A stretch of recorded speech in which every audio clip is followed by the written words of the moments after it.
I'm Eric Schatzker, and welcome to Bloomberg's Front Row. Today I'm talking to Chamath the larger-than-life founder of social capital. Chamath made his mark as a disruptive force in Silicon Valley. Now he's upending Wall Street as the king of SPACs and superhero to the Robinhood crowd on Reddit. His immodest goal? To build a Berkshire Hathaway for the social media generation. I do want to have a Berkshire-like instrument that is all things, not to sound egotistical, but all things Chamath. Chamath has set his sights on everything from cryptocurrencies to ETFs. We had a lot of ground to cover. Day traders, hedge funds, and the GameStop moment. How Chamath made his first $10 billion. The next frontiers for social capital. His political ambitions in California and beyond. Here's my conversation with Chamath Palihapitiya. To those who don't understand your anti-establishment appeal, what do you stand for? I think it's sort of defined in the mission of social capital, which is that I believe in an even starting line. I think that's probably the simplest encapsulation of my belief in how the world should work, which is that, we should all effectively get access to the same resources, and that as many of us as possible should be allowed to get to the starting line, and then the gun should fire, and then the outcomes will be what the outcomes will be. And I think a lot of us feel that that isn't necessarily always the case, that there's kind of entrenched hierarchies that prevent progress. So I push against those because they touch a very deep emotional part of my value system. And I just don't think that the world is a better place for them. And I think we're better off without them. Chamath, you have acquired a powerful and influential voice, increasingly so on Wall Street. Why were you so excited by the GameStop short squeeze and then so outraged when Robinhood had to throttle buy orders? Look, on the way in, I think what GameStop showed was the narrative fallacy on Wall Street. I think for years, there was these folks that sort of, were these wizards behind the veil. And they had a way of conducting themselves that purported to be just intellectually superior to everybody else. But in reality, what that short showed was that they were prone to the same, poor decision-making and broken systems and technologies that everybody else has to deal with. And so I found that kind of funny. I think it also spoke to the fact that, we really haven't looked closely enough at the systems that were broken as a result of 1998 and LTCM, long-term capital management, then 2006, 7, and 8 with Bear and Lehman. And we're allowing the same problem, slightly different, but roughly the same problem to repeat itself over and over again.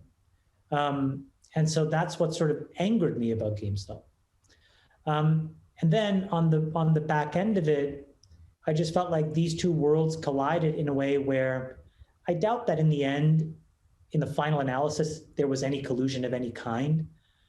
But just the stench of this whole thing just goes to show you, back to where we were talking about before, about how difficult it is for normal, everyday folks to have access to any kind of return. So if you sort of we break down the capitalist philosophy, they are just fundamentally stuck in this cul-de-sac of always being labor and always being sort of at the ownership of capital, of the ownership class. And the fact that normal folks can't get access to returns and close the inequality gap is just going to make all of the things we're dealing with today a lot worse than they already are. From what I can tell, you appear to have reconsidered a couple of the things that you said in the heat of the GameStop moment. Where do you stand on hedge funds as a group of actors and the role they play in modern finance? And also the other thing that came up in the context of the situation, short selling. I think hedge funds are a really important part of the financial infrastructure, and I think that they should exist. And I hope that the ones that are good can thrive. But I also believe that disclosure needs to get improved. I think in every other part of society, as the internet has become more sophisticated, as software has become more sophisticated, things have erred towards real-time disclosure of everything in every market. It's just not true in finance, where people are able to sort of use the rules and bend them to obfuscate the truth. So, for example, there was a rule that the SEC was considering where you wouldn't have to publish your longs anymore on the same frequency. To me, that's nuts. I think that actually, we live in a world where your longs and your shorts should be published in real time. Because again, what separates you should be your analysis and your interpretation of the facts, not obfuscation. Another thing is that I think that you should be, forced to disclose the margin that you're running and how much leverage you have.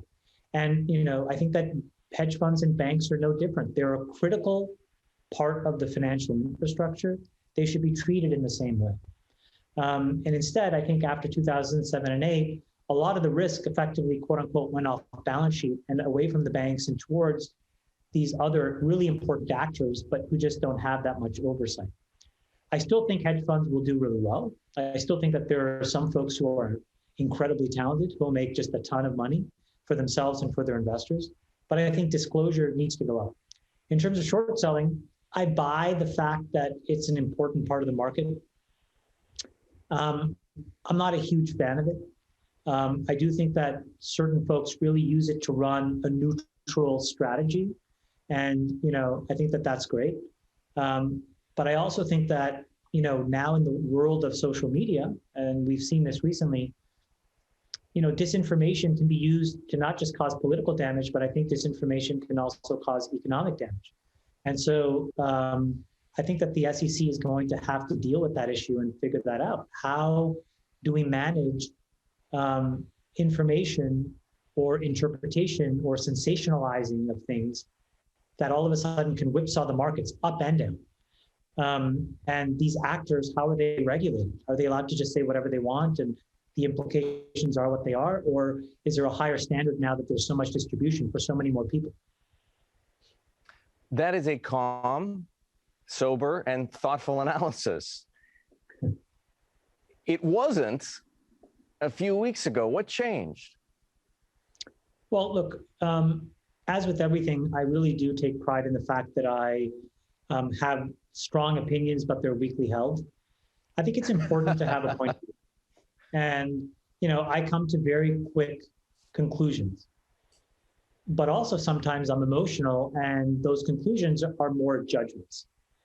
And then I take a step back, and I'm fortunate enough to have a lot of people around me that question what I said and push back, and then I re-underwrite.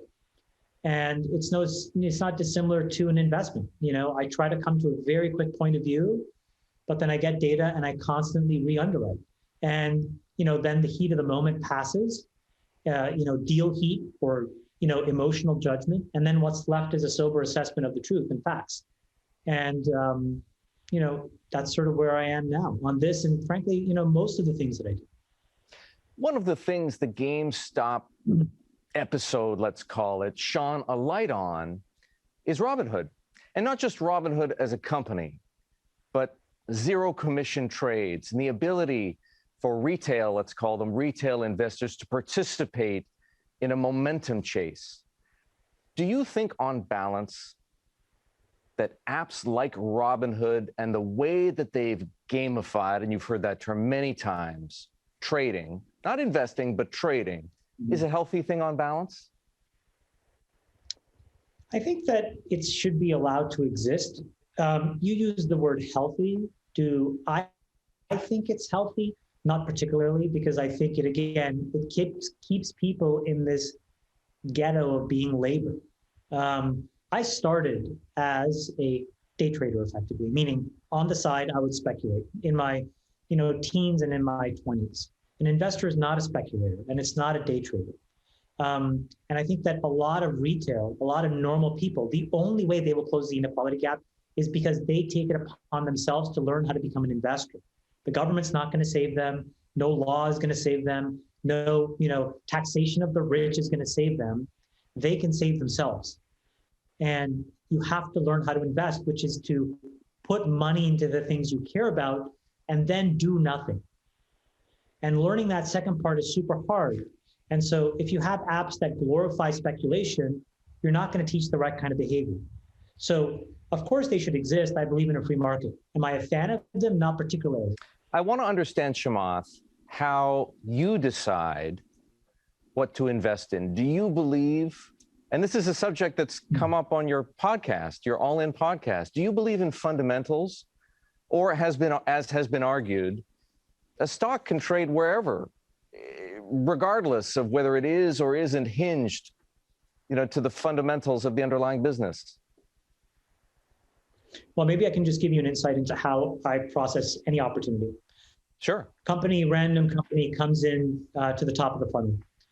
Immediately, I'm making a very quick, hopefully it's a decision, but maybe sometimes it's a judgment.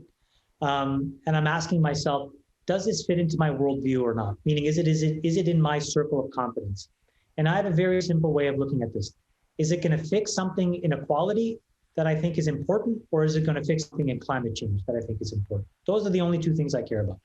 Inequality and climate change. Under inequality, there's a bunch of stuff. Financial equality is important. Healthcare equality is important. Education equality is important. So it allows me to organize a lot of different opportunities.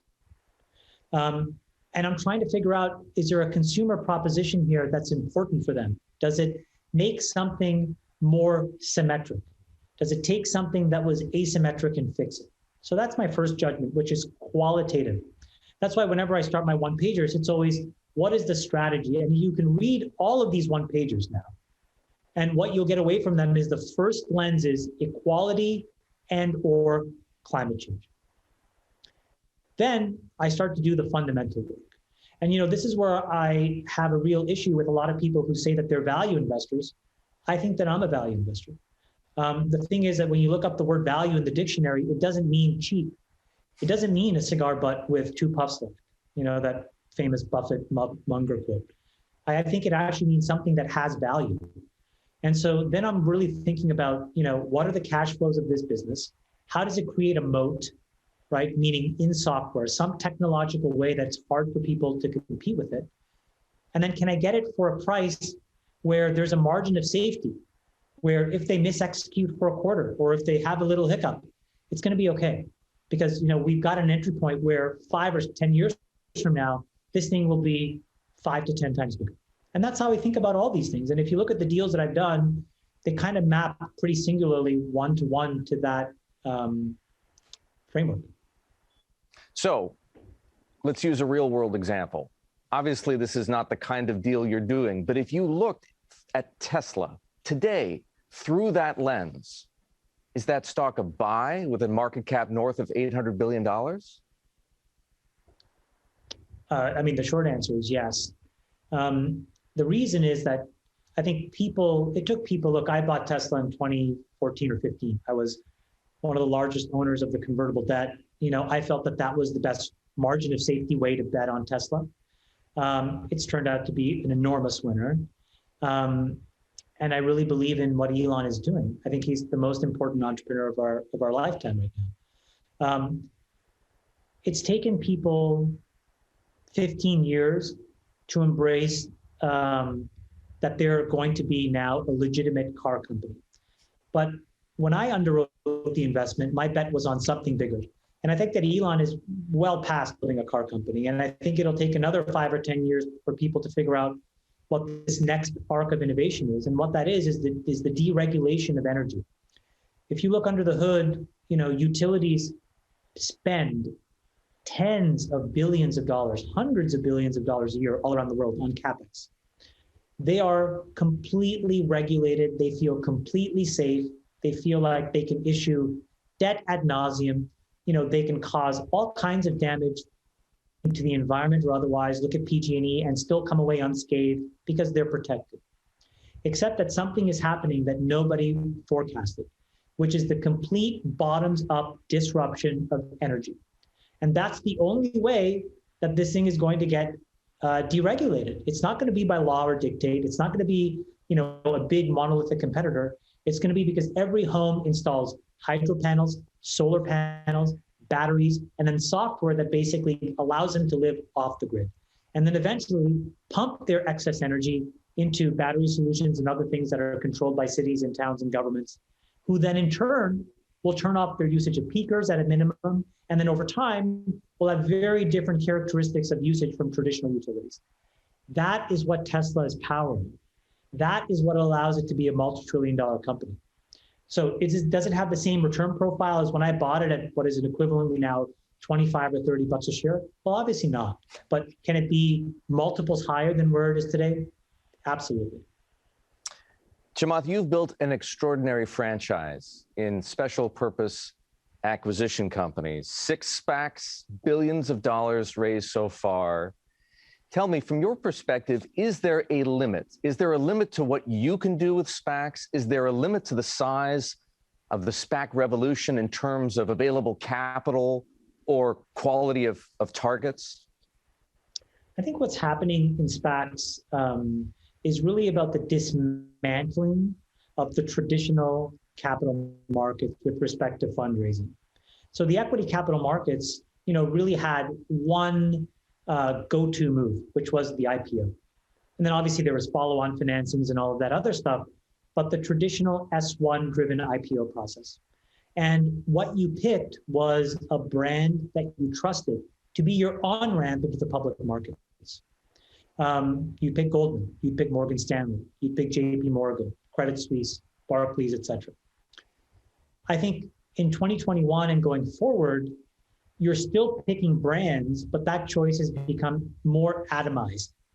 And instead, you'll pick the IPO 2.0 platform that myself and Ian Osborne created. You'll pick, the reInvent platform that Reid Hoffman and Mark Pincus has stood up.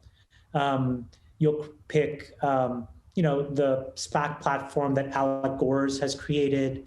And there's many different versions of this. But that is the exact same decision that used to happen 25 years ago when you used to pick a banker. Except now you're picking an individual level partner. And so I think that SPACs are very much here to stay. Back in the, using the language of inequality, it evens the playing field. It democratizes access to high growth companies. How? Because it allows retail and it allows long tail institutional investors, folks that may not have necessarily been tier one hedge funds. Now they can also play. They may get allocation in the original SPAC IPO. They can go buy in the market as soon as it goes public. They can participate in the pipe. They can buy after a deal is announced. So many opportunities versus one allocation in a book building process that a traditional S1 process was all about. What's the biggest SPAC you can see yourself raising? Having a bigger size doesn't necessarily help. In fact, what's more useful is to actually have a reasonable size, because you can upsize a deal with a pipe and instead focus on sectors and themes. And the reason is because, again, going back to brands, entrepreneurs want to partner with people that deeply understand your business. And so it's much more likely that if you had 2 or 3 SPACs, all of the same size, except with sector focuses, you could find different independent directors that were subject matter experts. That'll make the companies better. It'll make the diligence process more useful. The decisions are higher quality. And so I think that's where the world should go. But I'll tell you, putting a $400 million SPAC to work is meaningfully easier than a $1 billion SPAC. And I've done both, but the former is much more flexible than the latter. You describe finance often as a game rigged in favor of insiders at the expense of outsiders, especially the retail investor, the little guy, if you will. But I would make the following observations, and others have as well, about SPACs. The sponsor gets a 20% promote. Wall Street banks get paid underwriting fees twice. Hedge funds get big share allocations and then cash in the warrants to make a risk-free return. And finally, giant investors like Fidelity, BlackRock, Neuberger Berman, and well-connected billionaires like yourself get to participate in pipe transactions at $10 a share right? The same price as the retail investor, but with total information. How is that not a giveaway to insiders at the expense of outsiders? Yeah, I think this is a really good point you're making. So let me break down a few of these points. Look, the first is that if you can generate superior returns, you should be allowed to compensate and participate yourself in that. When I used to manage institutional money, again, all of this capital is my own, but when I used to manage institutional capital in early stage investing, I charged a 30% carry. No hurdle, no nothing. And people were willing to bet that I could generate returns, and I have, 30+% returns over the last decade, that justified a 30% carry. Similarly here, on the deals that I do, I take a 20% carry. And I think that I can find targets and find opportunities that will make that more than reasonable in the final analysis. And I think that if you look at the returns we've generated for shareholders, it's been nothing short of incredible, inclusive of the carry that I've taken. That being said, I've always thought it was important as well to do two things. Number one, Eric, is to put a lot of my own money on the line so that there was never a question of why I was in this. And I was in this to make sure that I could find great companies that I thought, again, fixed inequality or climate change. But then second, to accelerate those things with our capital and to make sure that I could explain it to people, including normal folks and retail investors. And I do that by saying, listen, just so you know where I'm coming from, I'm going to put in more money than any of you. And you should take that as a serious signal that I think that this is important and I take it very seriously. The second is that it allows me ball control.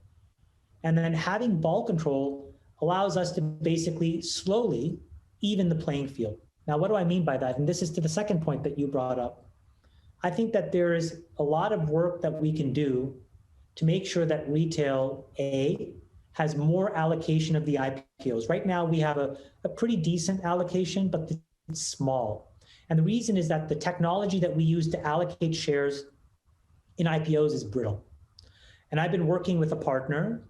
I don't have much to say beyond it's an intention right now, but I'm working with a partner and with Credit Suisse, our banker, to expose more of our initial IPO allocations to retail. The second is that we are going to start a process to try to educate the regulators so that they can expand how they think about what an accredited investor should be. The reason why we cannot give access to the pipes and some of these other mechanisms to retail is because of very strict regulatory definitions that we live by about who is a quib, who is an accredited investor, and those things are changing, but they're changing slowly. My perspective is that right now, the way we define it is too broken. So I think that there's work that I can do, and hopefully people will listen to those arguments and expand the rules, and that way more people will be allowed to buy pipes and these other things. But I want to be really clear. That is where we would like to move the ball so that everybody can be in an open, even playing field, bid for the IPOs, bid for the pipes, participate with complete transparent information. Chamath, you're an experienced investor, you're an experienced manager, and you can argue persuasively for the 20% promote or carry, if you prefer, that you earn in a SPAC transaction. There are people raising SPACs who have no experience as investors, no experience running companies. Is that movie going to end well? The good news is humans are adaptive, and I think the answer is yes, we will be okay. Will there be a bunch of bumps along the way? I think so too. And so, yeah, we have a real responsibility to educate and teach people. But again, we need brands to do that because, nobody's going to listen to Buffett. Buffett doesn't have the energy to say what he said 30 and 40 years ago in 2021. And that's okay. He's earned the right to basically chill out and be the GOAT. But there has to be other folks that take that mantle and, take the baton and do it as well to this younger generation in language they understand. And look, to your point, that's why people say, like, who is this guy? Well, who I am is a byproduct of my generation and my media culture, which is faceted, not always great facets, but multifaceted. And so you have to speak in the language of the times. in order to get your point across. So think big for a minute. If you really want to disrupt a game rigged in favor of insiders at the expense of the outsiders, how else would you like to transform finance? I do want to have a Berkshire-like instrument that is all things, I mean, not to sound egotistical, but all things Chamath, all things social capital. Look, I mean, I was the one that backed up the truck in 2012 on Bitcoin, 2014 and 15 in Amazon, 2015 in Tesla. These SPACs are doing well. I can be a little judgmental at times, but I'm a good decision maker. And I think I know where the world's roughly going. And I want to translate that. I've made enough money for myself. It doesn't really float my boat. I do it as a demarcation of success and to keep the pressure on. But the best pressure for me was if I, was an instrument that retail, normal, ordinary folks could use to close the inequality gap for themselves. One of the things Buffett did was effectively hold forever, right? Put his permanent capital to work and almost never sold. Is that you as well? Is the money that you have in, whether it's Virgin Galactic or Clover Health or Open Door or SoFi, permanent capital that you're never taking out? Yes, but with an asterisk. Buffett became a billionaire at 58. I, because of Facebook, quite honestly, got extremely lucky in my early 30s. But this last decade has been training. And, these last few years now, I'm really on the field. I got my pads on, and I feel like I can play as good as anybody else. But the reality is all of the things I want to do vastly outweighs the capital that I have. Probably I'm, running $10+ billion, 10, 15 billion. I don't know the exact number, to be completely honest, I should. But I am risk on, and I am moving a lot of balls down the field, myself and my team. And the reality is that those things sometimes consume capital. So at the end of last year, my family office called and said, hey, dummy, you need to put a little bit of money here just to make sure that we have liquidity and we can keep doing all these things. And so I had to sell, a couple million shares of Virgin. I didn't want to. I haven't sold a single share of anything that I've done in the SPAC platform, in the pipes, other than those few million shares of Virgin. So if given my druthers, Eric, and if I could really just go for it, I wouldn't sell a share of anything I buy because I believe in it. But every now and then I run up into liquidity constraints like everybody else, and I get a call and they say, Chamath, stop, slow down. And I say, no. And then they say, okay, then at least give us a little buffer here so that we can continue to do all the things you want. Is the $10 to $15 billion you're marshaling, is that money inside social capital, or is that in total? Does that include what you're doing in your family office and personal holdings that you may have in, say, Bitcoin or Tesla or Amazon or Facebook or whatever? I know it's like the totality of everything, but it's like sloshing around in a bunch of LLC. This is the thing, social capital is more of a name, meaning, is it an entity? Yeah, technically there's a company with the name social capital on it, but everything is flowed through a Byzantine bunch of LLCs and this and that I personally own. This is why, part of the work now that I have to do this year is reorganize myself. So, Social Capital 1.0 was a traditional set of venture funds called Social Capital. Social Capital 2.0 is basically my family office. And for Social Capital 3.0 to become a reality, which I would like to do in the next couple of years, I have to do some cleanup work. And again, this is sort of like, when the music's on, you have to be dancing. And so I haven't had time to do that because, I see opportunities and I want to seize them and I want to invest, thinking that I'll just come back and clean up whatever organizational mess is created afterwards at some point. And this Social Capital 3.0 would be a public company? That's my ambition. I think that I want to be held accountable to folks. I want to, I've learned that, I make better decisions when I am authentic and transparent. And so the best way to do that is just to be living my life out for everybody to see, my professional business life.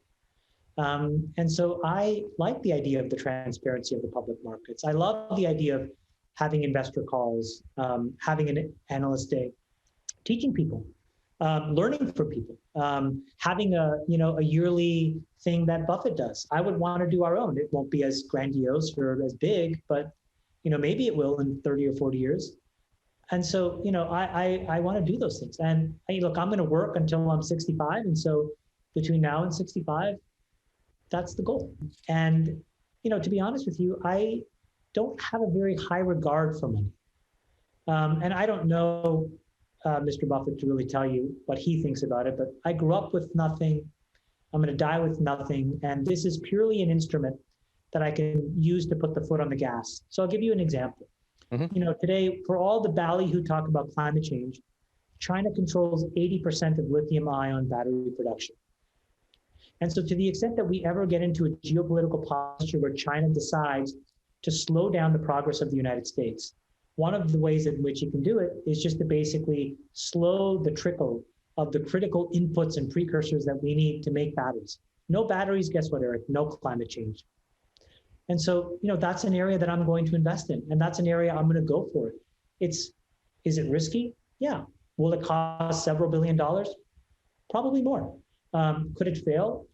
I think if we think through it from first principles, I think it has a very high degree chance of being successful. But I'm going to make a huge bet.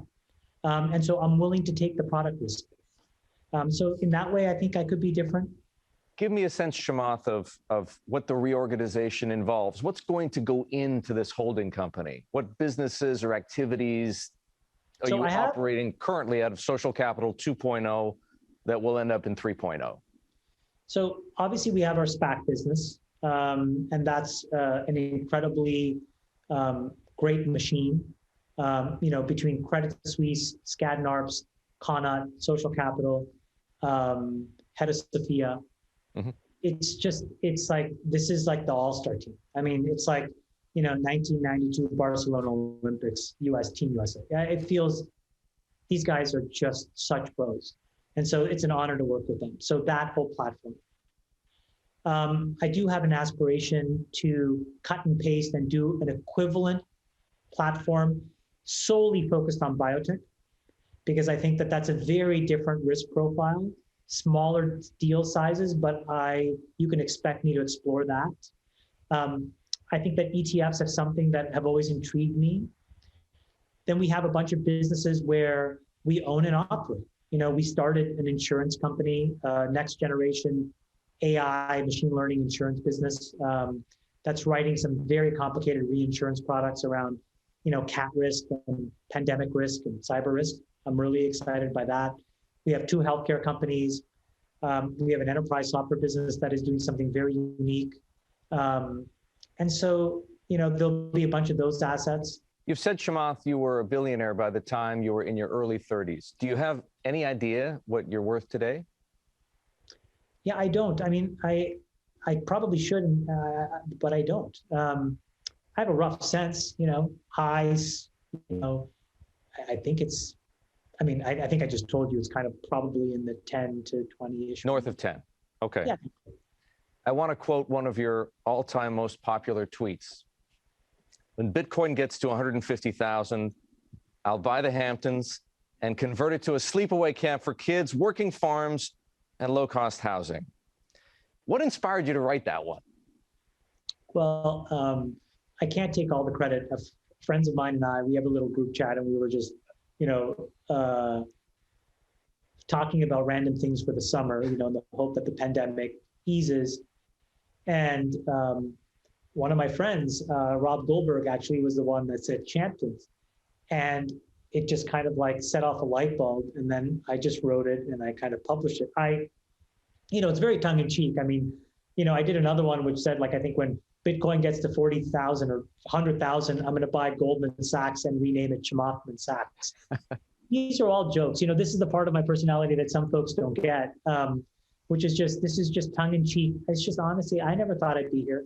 I'm enjoying the ride. Every minute of this feels like a complete dream to me. I admire you for not taking yourself too seriously. The Bitcoin thing, however, is very serious. Yeah. North of $40,000. So it's not 150. You can't buy the Hamptons yet. It's not 100. You can't buy Goldman Sachs yet.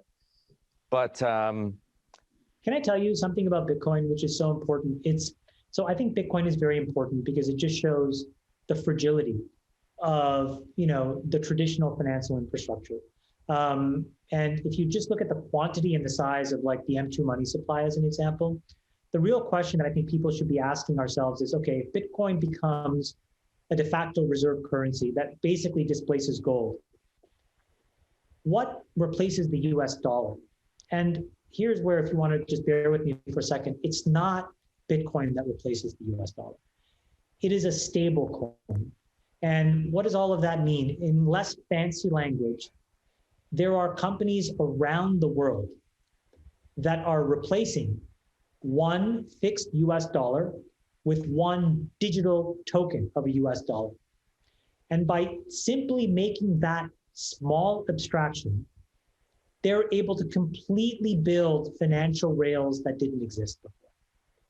On-ramps and off-ramps to trading, to asset management, to banking, to payments processing. There's a revolution happening. It's not felt as much in the United States because people don't see it because the financial services infrastructure is so robust. But when you look in the developing world, and if you look in any market where there is any form of currency manipulation or currency instability, that's the future. And so, Bitcoin is a canary in a coal mine for a completely virtual, largely anonymous, and we can debate whether that's good or not, financial reality.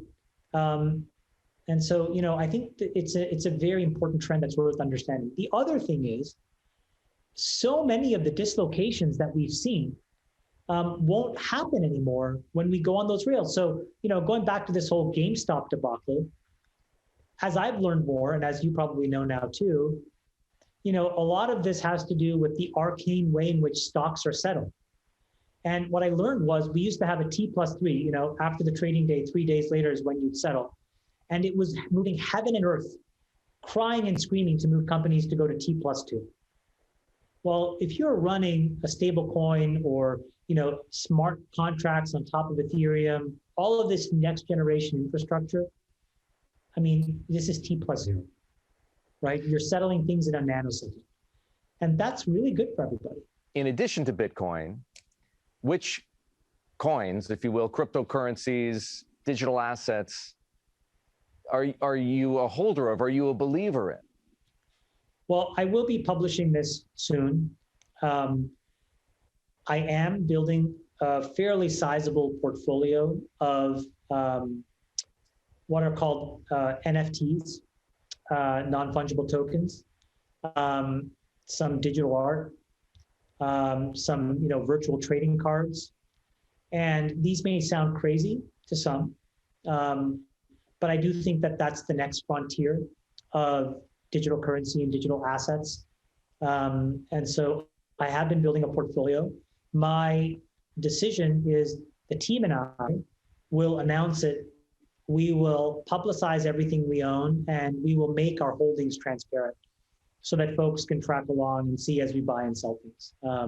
So that's coming in a few months. I'm not really ready to show the details of exactly what we hold yet, but I'm really excited. Maybe in a few weeks, actually, but I'm very excited. We're almost ready to tell the world. Do you still want to break up big tech? Well, I think they need to get regulated. I think that companies like Facebook and Google will be subject to much stricter laws. Section 230 will change and recognize them as quasi-publishers. And I say quasi because this is where, again, laws and politicians' understanding of the economy is still too brittle. But if they can bring the right people to teach them what an algorithm is and what machine learning and what weights are and how these things operate, what they'll see is a mechanized publisher. And there should be rules for mechanized publishers that are different from being a dumb pipe. So I think that that's going to happen. And then, for Microsoft, Apple, and Amazon, I don't think that much is going to happen. And the reason is because I think that those guys are generally on the right side of history, and they generally don't err towards the type of hot button issues that politicians care about. Like Facebook and Google threaten the institutionalized structures of power and influence that codify politics. Amazon Prime doesn't do that. Getting toothpaste, the next day, it's just not that disruptive. So, the laws will affect the folks that, threaten to disrupt politicians first and foremost. And you think politicians can meet that threat with regulation, as opposed to, in Facebook's case, forcing the company to divest of, say, Instagram or WhatsApp? Well, can they? I'm not sure that they can. Will they? Yes. And I think that, look, when you look at Mark's stated strategy, Zuck's stated strategy, if I had to, again, do a one-pager for that laboriously long thing that he wrote, it's basically what he said was, I am going to take all these products, I'm going to entangle them together so that institutionally this code base is monolithic.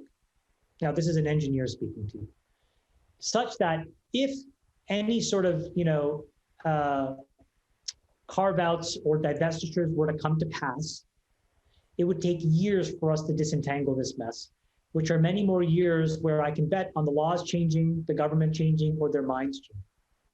So I think from a business strategy perspective, it was both obvious and brilliant, but I don't think it was seen for what it was by politicians. Chamath, you've been an outspoken critic of Gavin Newsom and even stoked speculation that you might run for governor of California. What are your political ambitions? Do you have any? I would like to promote centrism, and I would like to coalesce people around centrist, normal, moderate goals of progress, and then to have candidates who can carry the water on that platform. That's my real political ambition. I don't have any particular ambition to run, particularly because the implications of doing that job day to day, for me, I think are a little under leveraged, in the sense that, the conflict of interest and the divestiture rules would force me to cripple a bunch of things that are really important to me. I mean, going back to batteries, I couldn't do anything. If I thought that it was really important for me to secure lithium supply for United States battery manufacturers, I mean, today I can just write that check, right? I can mobilize the capital and I can go and get that and secure the United States supply of lithium. I couldn't do that if I was governor. And so I wouldn't be able to act in ways that are important for us. So, but I do think that I can see if, floating a trial balloon allows us to coalesce around moderate ideals. Because I think when politicians are at their best, it's when they get out of the way. They kind of do, not much harm, and they kind of move laws along in a progressive mandate that allows the rest of us freedom to operate. And so, that's kind of my belief. I think extremism is kind of very short-lived and is just a manifestation of the fact that these systems are broken and need fixing. But the way to fix them is with technology.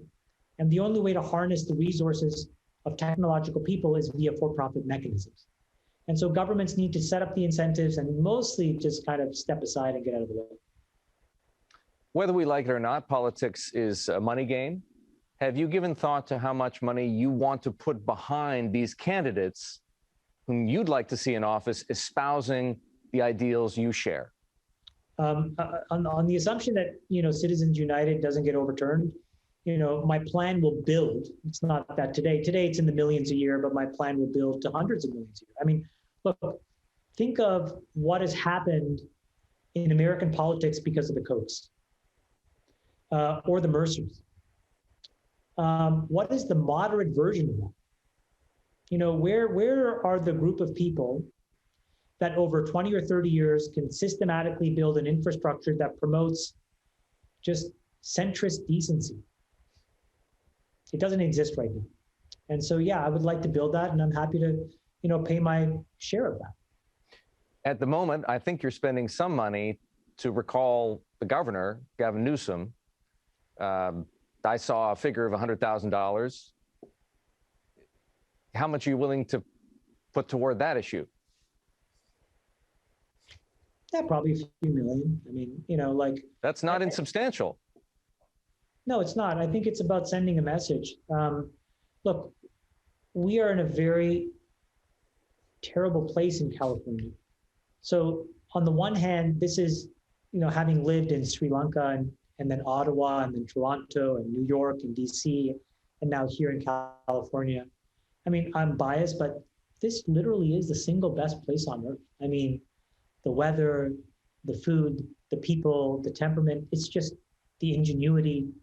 It's incredible. And there should be, growth for years and years here. But the schools are completely broken. The air is the worst. The crime is some of the highest. The taxes are some of the highest. So we're like completely upside down, and we're in like, bonkers land here. Look, I think it's 40,000 taxpayers in California represent, more than 50% of the entire tax base. 40,000 out of 60 million. And those folks are the most mobile. And now they've already started to move. Toyota is gone, Oracle has left, Tesla has left. None of this had to happen. And so, California has swung too far to the left. There's no centrism. There's no moderate, reasonable approach to live and let live anymore. It's a bunch of sanctimonious judging. And I just think that has to stop. Are you going to stay? Or are you going to follow some of those other billionaires to Aspen or to Austin? I don't cut and run. I mean, I owe this place everything. I owe America everything. I'm not trying to scalp an extra 13% of my taxes. I could care less. I heard you in a conversation with Kara Swisher a few years ago describe your mood at the time. I am not your slave.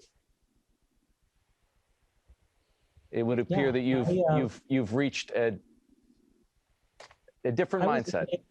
I was living somebody else's life. And that life would have been amazing for some other person. But it didn't map to my values of how I should live my life and what things matter to me and how, transparent and authentic I wanted to be.